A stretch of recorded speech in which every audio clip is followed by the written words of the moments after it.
Bonjour à tous et bienvenue dans cette partie de la formation. Dans cette partie, nous allons continuer avec les structures conditionnelles. Tout à l'heure, nous avons vu les structures conditionnelles if et puis else.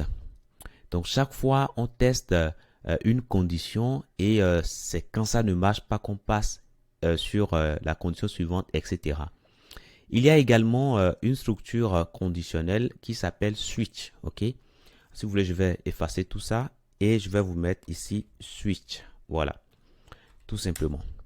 Alors, switch ici, ça va nous permettre tout simplement de tester une valeur, de tester différentes valeurs pour une variable. Ok?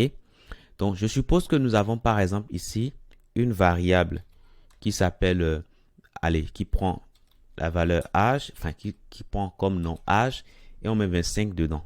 Ok? Voilà. Maintenant, ici, qu'est-ce qu'on peut faire? On peut tester âge. Ok? On peut tester âge. Et ce qu'on va faire ici, on va donner les valeurs possibles. Alors, on peut dire ici, mais si âge vaut, par exemple, 25, par exemple, ben dans ce cas-là, affiche, donc affiche, vous avez 25 ans. Ok? 25 ans. Voilà, tout simplement. Ok? Et le quiz, on peut avoir autant que nous le souhaitons. Voilà. Ici, on peut mettre, allez, je peux mettre ici et là, je peux mettre, allez, je reprends là et là, je mets 18 par exemple. Ok? Voilà. Et ici et là, bah, je mets, allez, je mets 15 par exemple, tout simplement. Ok? Voilà. Alors, que fait le bruit qu'il y a ici? Le bruit signifie tout simplement que on veut arrêter. Ok? Donc, si on rentre dans ce cas-là, on exécute ça et c'est bon, on s'arrête, on ne passe plus à ce qui suit. Ok? Voilà. Donc, si on n'est pas rentré par là, ça veut dire que le âge est différent de 25. Là, on teste ceci. Est-ce que âge est égal à 18? Sinon, on vient ici. Est-ce que âge est égal à 15? Sinon, maintenant, on exécute le default. OK? Voilà. Donc, ici, on peut afficher, par exemple, quelque chose. Désolé. Aucune promo. Aucun code promo. Aucun code promo pour votre âge, pour les utilisateurs de votre âge, pour les clients de votre âge. OK? Voilà, c'est un exemple très simple que je donne. Voilà, de votre âge. Voilà, tout simplement. OK?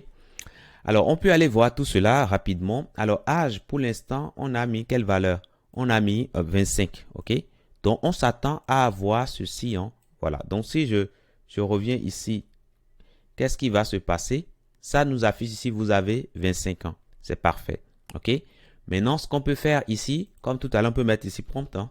Voilà, tout simplement. Et du coup, lorsqu'on revient ici, on va mettre ici 18. Et là, ça nous affiche quoi? Désolé, aucun code promo pour les clients de votre âge. Alors, pourquoi ça nous met ça? En gros, pour le savoir, venons là et affichons le type de âge. Donc, type of âge. Nous allons l'afficher. Donc, ici, je mettrai, alors je vais concaténer ça avec type of âge. OK? Voilà, si je reviens ici, ça va s'actualiser. Je mets, je mets 18 par exemple. OK? OK. Et là, ça me met string. Voilà, ça me met un string. Alors que ici, je suis en train de comparer ici un string. Vous voyez que je suis en train de comparer un string avec un nombre.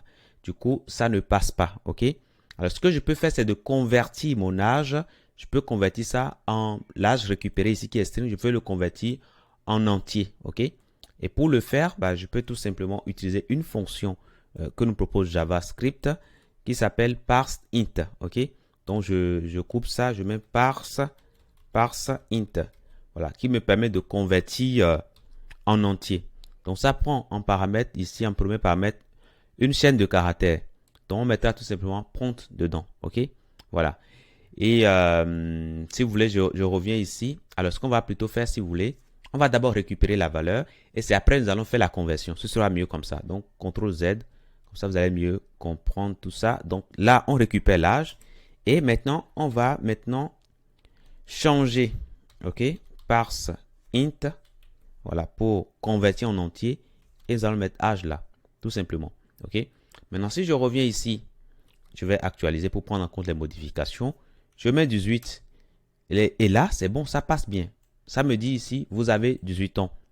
Maintenant, si j'actualise encore, je mets 15, ça me met, vous avez 15 ans. Là, c'est bon, j'actualise, je mets, allez, je mets 96, ça me met, désolé, aucun code promo pour les clients de votre âge. Donc là, c'est bon. Donc voilà comment on utilise le switch case, ok? Alors, imaginez que je ne mets pas le bruit ici, par exemple. Je ne mets pas, ok? Et je reviens ici. Qu'est-ce qui va se passer? Bon, déjà, j'actualise. Hein. Je mets 25, par exemple. Qu'est-ce qui se passe? Le 25 est exécuté, mais ce qui suit également est exécuté. C'est ce qui arrive quand vous ne mettez pas les briques, ok? Ceci est réalisé et ce qui suit est réalisé immédiatement. Et c'est quand ça va rencontrer un bruit que ça va s'arrêter. C'est pourquoi il est très important de penser à le mettre. Okay? Selon des cas, vous aurez besoin, par exemple, d'exécuter deux actions, c'est-à-dire cette action et l'action qui suit. Et dans ce cas, vous n'êtes pas obligé de mettre le bruit. Ok? Voilà. Mais si c'est des actions qui sont totalement distinctes, là, il faudra penser forcément à mettre les bruits. Donc ça, c'est bon. Le default également, vous pouvez ne pas le mettre, hein, ce n'est pas obligatoire. Si on ne le met pas, par exemple, et que je viens là, j'actualise, je mets quelque chose qui sort de mon intervalle, qu'est-ce qui va se passer? Ben, rien ne se passe, ok? Voilà, rien ne se passe. Et voilà. Donc voilà pour ce que je tenais à vous dire dans cette partie. Je vous dis merci et à tout de suite dans la prochaine.